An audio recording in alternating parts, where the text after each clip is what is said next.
Damn it. Stupid phone doesn't frickin' hold that thing very well. Out of here. Hey, damn it. And now my hand is dirty. Pain in the butt, man. Yeah, turn off your dumb tracking. Start that over.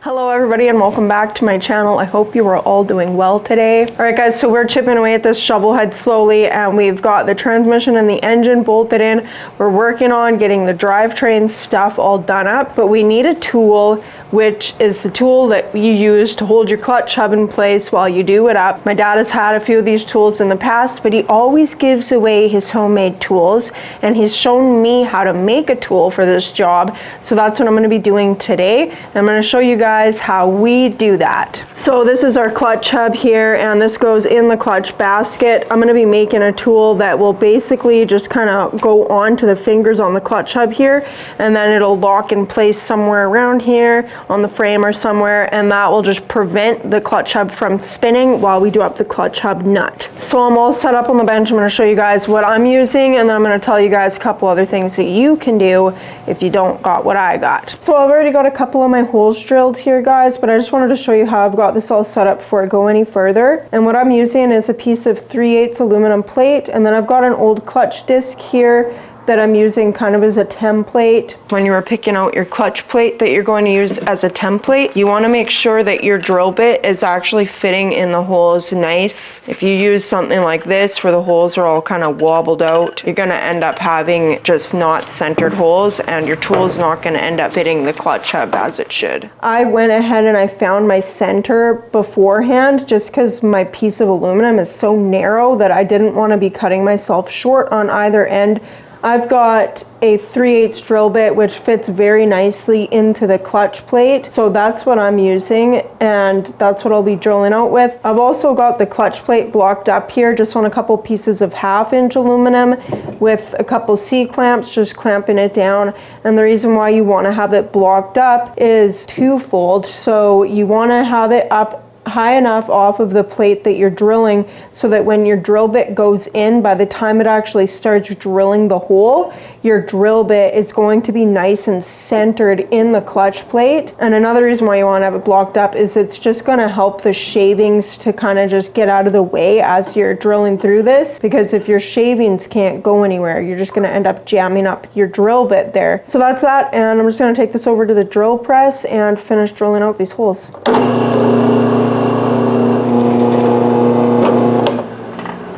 There we go.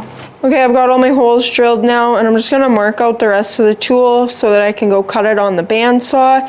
And then the very last thing I'll do is I'll cut out the center hole here with a hole saw. So marking out the rest of the tool is pretty easy, guys. I've already got my compass set here, but basically what you want to do is you want to measure this bearing retainer plate here, and this diameter across is 3 3/4 inches, so half of that is 1 7/8, which my compass is set for. And then I've got like a scribing compass here, so that really helps. And then I will just put it in my center punch mark there that I have from before, and then just scribe out my lines. And I'm not doing a full circle because this is going to be like the face of the tool in here, so I don't want to scribe that. So I'm just taking my ruler, I'm just going to the end of where I scribed that circle. Right, so I've got my ruler just at the end of where I scribed that circle there, and I'm just going to make a straight line now. Just scribe myself a line there. Right, so now I've got the outer diameter marked out. I've got my line at the top here for where I'm going to be cutting like the handle basically. And now I just want to make a couple more marks in here. So I'm gonna make it like circular. I've got this. This is actually like the same exact size as the bottom wheel on my belt sander, so that's kind of why I'm using it, just because then I can get a nice clean circle on the bottom here. Okay. And now I will just finish marking out the bottom of my handle.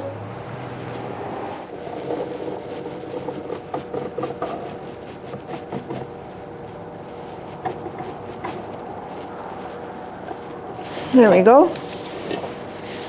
Okay. Alright, okay. I don't know if you guys can actually see, but I've got all my lines marked out.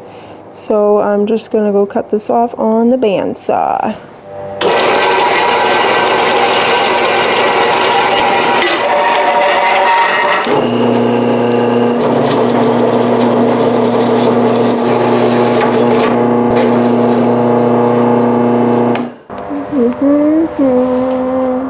Belt sander time. No why, I don't know why. So glad I got these masks finally though. I don't have to breathe in all this aluminum dust. Nobody needs to breathe that in.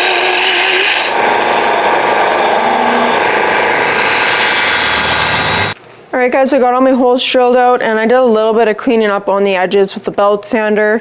I want to do some more cleaning up with it, and I just wanted to show you guys how well this actually fits on the clutch hub. So it's a pretty accurate fit there on the clutch hub when you use a 3/8 drill bit, because that's the same size as the clutch fingers. But I don't want it to be so tight fitting that I have a hard time using the tool. So I'm going to drill these out just one size bigger, which is 25/64. But using the 3/8 drill bit just makes sure that everything is accurate and it's lined up the way you want it to be. So I'm going to drill these out a little bit bigger with a 25/64 drill bit, and then I'm going to taper the holes a little bit with my tapering tool here in the drill press, and then I'll just do whatever last bit of cleaning up I want to do on the belt sander, make it look pretty and stuff, and then that will be it. So hang around if you want to see what it looks like finished. So I'm just doing this loose, guys, because drilling out these larger holes, I want the bit to actually center itself in the hole. So I'm not holding this so tight that it can't move, and I don't want to clamp it down because the drill bit will start to center itself within these holes if I just let it move. So that's kind of what I'm allowing it to do.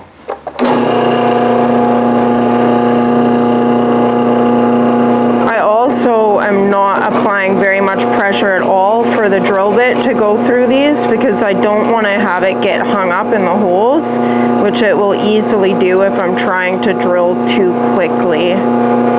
So I'm just really applying really light pressure.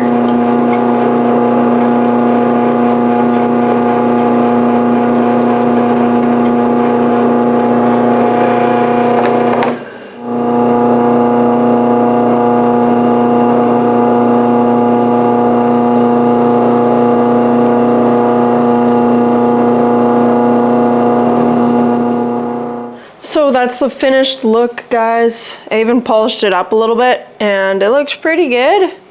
Pretty fancy for a homemade tool.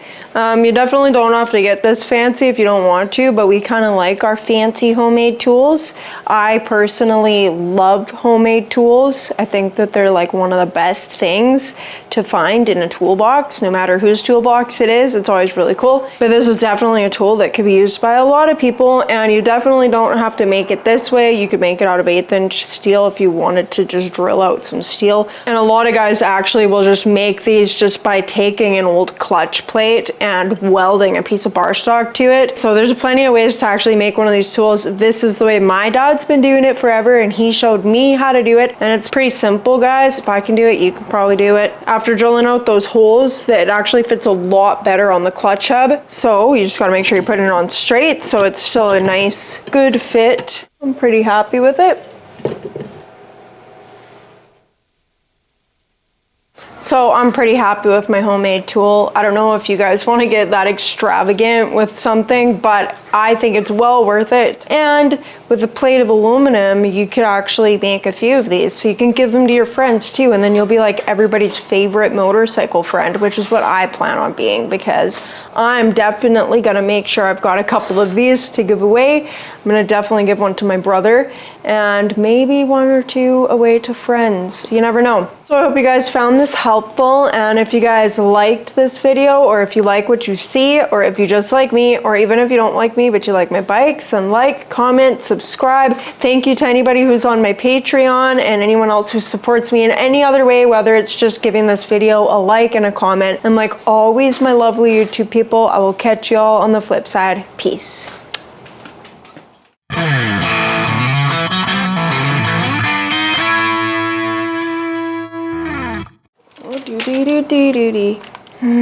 Too bad I'm not tall, but too tall for that, obviously.